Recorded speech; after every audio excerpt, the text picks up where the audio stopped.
The House of Horrors. It was supposed to be a normal sleepover at Peppa's house.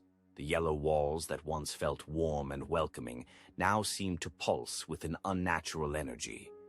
As the sun set behind the hills, something sinister began to awaken within the very foundations of the pig family home. Peppa stood in the living room, but her usual pink dress had turned a sickly shade of gray. Her eyes, once bright and cheerful, now glowed with an otherworldly red light.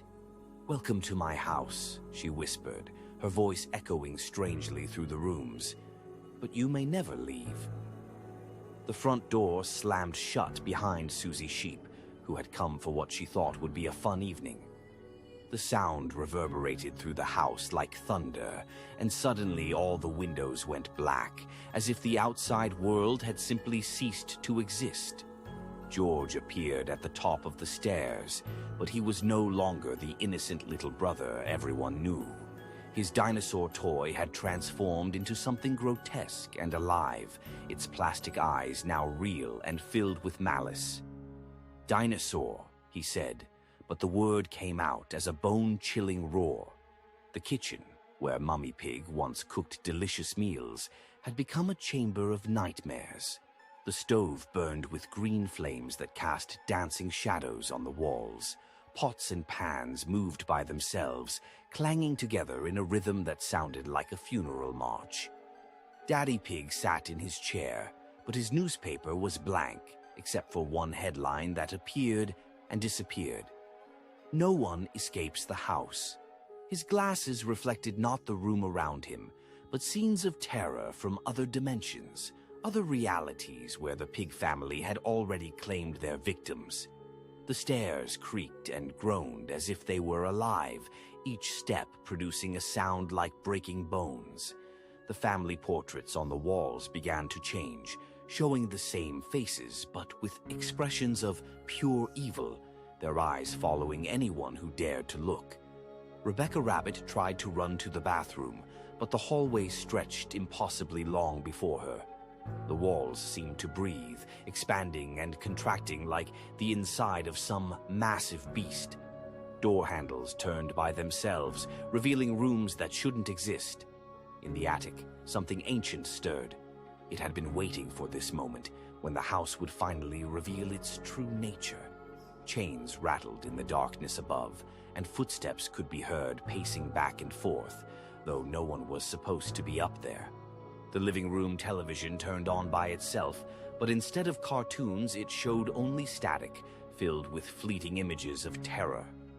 Occasionally, a face would appear in the snow, sometimes familiar, sometimes not, but always screaming silently. Mummy Pig descended the stairs, but her apron was stained with something dark and sticky. Her smile was too wide, stretching beyond what should be physically possible. "Dinner is ready," she announced, though no one had seen her cooking anything normal. The dining room table was set for a feast, but the plates contained things that defied description. The chairs pulled themselves out, inviting the terrified guests to sit for a meal they would never forget, assuming they survived to remember it.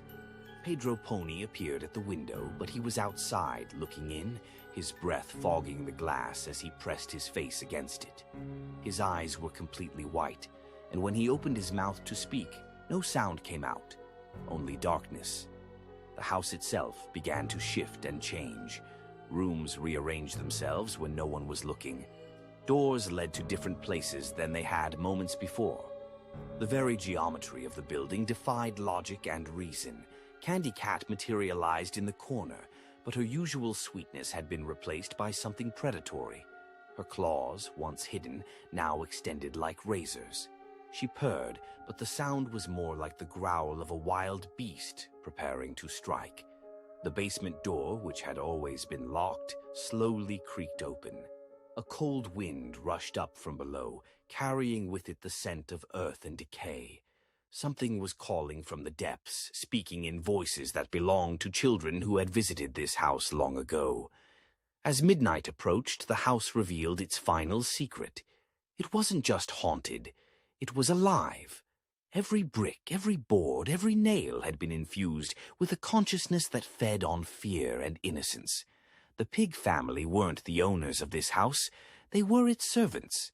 The walls began to bleed a thick, dark substance that spelled out words in languages that predated human civilization.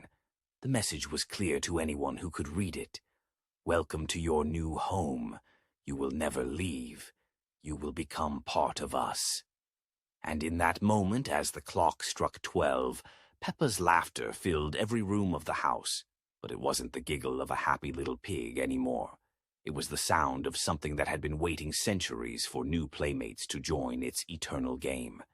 The House of Horrors had claimed its newest residents, and somewhere in the darkness it was already preparing for the next visitors who would dare to knock on its door. A scary Peppa Pig episode that never made it on TV. It was a perfectly normal morning in Peppa's house, but something felt different. The walls seemed to whisper secrets that only children could hear. Peppa woke up to find her family sitting at the breakfast table, their smiles too wide, their eyes too bright. "Good morning, Peppa," said Mummy Pig, her voice echoing strangely in the yellow kitchen. Daddy Pig's glasses reflected nothing, just empty darkness. George sat perfectly still, his favorite dinosaur toy staring with painted eyes that seemed to follow Peppa's every move. At playgroup, all of Peppa's friends were already there, standing in a perfect circle. They turned to look at her in perfect synchronization, their heads moving like clockwork dolls. "We've been waiting for you, Peppa," they said in unison. The playground equipment cast long shadows even though the sun was directly overhead.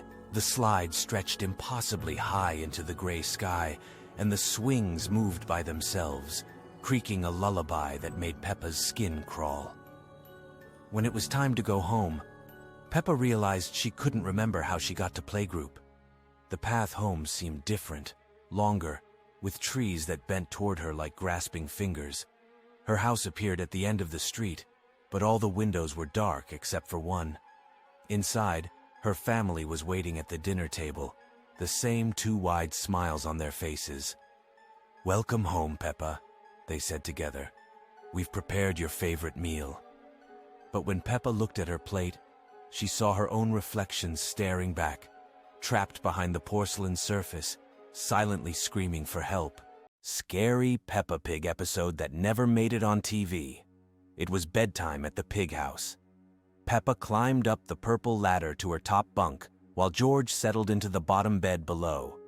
Their favorite toys were scattered around: the teddy bear, toy train, colorful blocks, and Mr. Dinosaur sitting quietly on the shelf. Mummy Pig tucked them both in with gentle kisses goodnight. The room fell into peaceful darkness as she closed the door. Outside, the moon cast gentle shadows through the bedroom window, but as the clock struck midnight, something began to change. George was the first to notice it. His beloved Mr. Dinosaur slowly turned its plastic head toward the bunk bed. The toy's painted eyes gleamed in the moonlight, no longer friendly. Peppa stirred as she heard a soft, scraping sound. Looking down, she saw the toy train beginning to move along its tracks, even though no one had wound it up. The little engine chugged forward, its tiny headlight casting eerie shadows on the walls. The teddy bear began to rock back and forth on its own. Its button eyes reflected the moonlight like tiny black mirrors, and its sewn-on smile seemed to have twisted into something sinister. George pulled his blanket up, watching in growing fear as more toys began to stir. The colorful blocks started stacking themselves into impossible towers. They moved with purpose, creating strange patterns that hurt to look at. The Jack-in-the-Box began to play its melody, but the tune was wrong, slower, deeper, filled with discordant notes. Peppa tried to call out to George, but her voice came out as barely a whisper. The toys seemed to sense their fear and began moving faster. The toy cars raced around the room in perfect circles, their wheels making no sound. George watched in horror as Mr. Dinosaur climbed down from the shelf, its plastic limbs moving with unnatural fluidity. The toy that had once brought him comfort now approached the bunk bed with predatory intent. Its painted smile had become a grimace. The room filled with the sound of toys coming to life, gears turning, springs bouncing, plastic parts clicking together. The friendly nursery rhyme from the music box became a haunting dirge that echoed from the walls. Peppa looked down at George and saw that his eyes had become glassy and distant. He was no longer looking at her with recognition, but with the same blank stare as the toys. His movements became jerky and mechanical. The toys formed a circle around the bunk bed, all facing inward with their artificial eyes fixed on Peppa. She realized with growing dread that she was the only one left who hadn't been changed. The room had become a prison of animated nightmares. As dawn approached, the toys slowly returned to their positions. But George remained motionless in his bottom bunk, his eyes still holding that glassy, toy-like stare. When Mummy and Daddy Pig came to wake them, they found only Peppa talking to her new toy brother, who never blinked or spoke, but always smiled that perfect painted smile.